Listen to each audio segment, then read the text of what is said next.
পাকিস্তান এবং বাংলাদেশের মধ্যে কিন্তু ম্যাচ রয়েছে 21 তারিখে। এই মাসের 21 তারিখ থেকে শুরু হতে চলেছে টেস্ট সিরিজ এবং পাকিস্তানের বিরুদ্ধে টেস্ট ম্যাচ খেলার আগে বাংলাদেশ দলের যে স্কোয়াড সেটা ঘোষণা করা হয়েছে। কারা রয়েছে সেই স্কোয়াডে সেটা কিন্তু এই ভিডিওতে বলবো।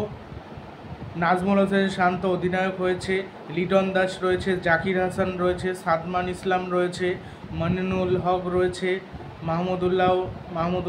মুশফিকুর রহিম রয়েছে, মাহমুদুল হাসান জয় রয়েছে, সাকিবুল হাসান ফিরে এসেছে টেস্ট সিরিজে, আর মেহেদি হাসান মিরাজ রয়েছে, তাইজুল ইসলাম রয়েছে, নাইম হাসান রয়েছে, নাহিদ রানা রয়েছে, শরীফুল ইসলাম রয়েছে, হাসান মাহমুদ রয়েছে, সাইয়েদ খালিদ আহমেদ রয়েছে, আর তাসকিন আহমেদ রয়েছে।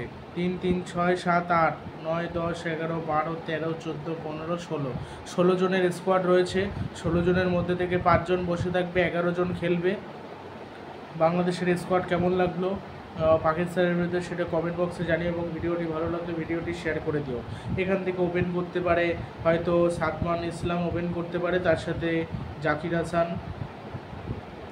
3 নম্বরে নামতে পারে শান্ত, 4 নম্বরে নামতে পারে ওই প্লেয়ারটা মনিনুল হক, 5 নম্বরে লিটন কুমার দাস, 6 নম্বরে মুশফিকুর রহিম, 7 নম্বরে সাকিব, 8 নম্বরে মেহেদি হাসান মিরাজ, 9 নম্বরে নাহিদ রানা অথবা হাসান মাহমুদ, 10 নম্বরে শরীফুল ইসলাম। এরাই থাকবে। আর রেস্টে বোধহয় রয়েছে মুস্তাফিজুর রহমান, মনে হয় রেস্টে রয়েছে, রেস্ট দেওয়া হয়েছে।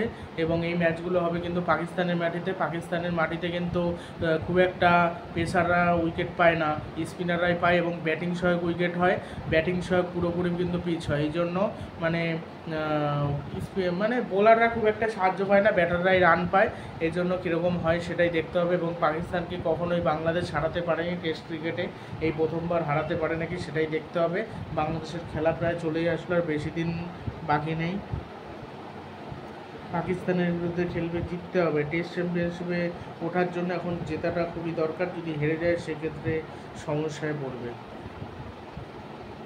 আর যদি জিতে যায় তাহলে কিন্তু টেস্ট চ্যাম্পিয়নশিপে হয়তো ফাইনালে উঠতে পারবে না, কেন অন্যান্য ভালো দল রয়েছে, বাট সেই দিকে এগিয়ে যাবে, একটা চান্স থাকবে।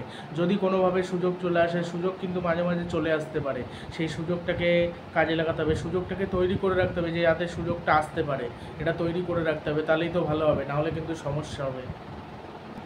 আর লিটন কুমার দাস, মুশফিকুর রহিম দুজনে যেহেতু রয়েছে, মুশফিকুর রহিম উইকেট কিপিং করবে, লিটন দাস হয়তো প্লেয়ার হিসেবে খেলতে পারে, এটাই হয়তো হবে। সাকিবকে একটু আগে ব্যাটিংয়ে নামানো যেতে পারে।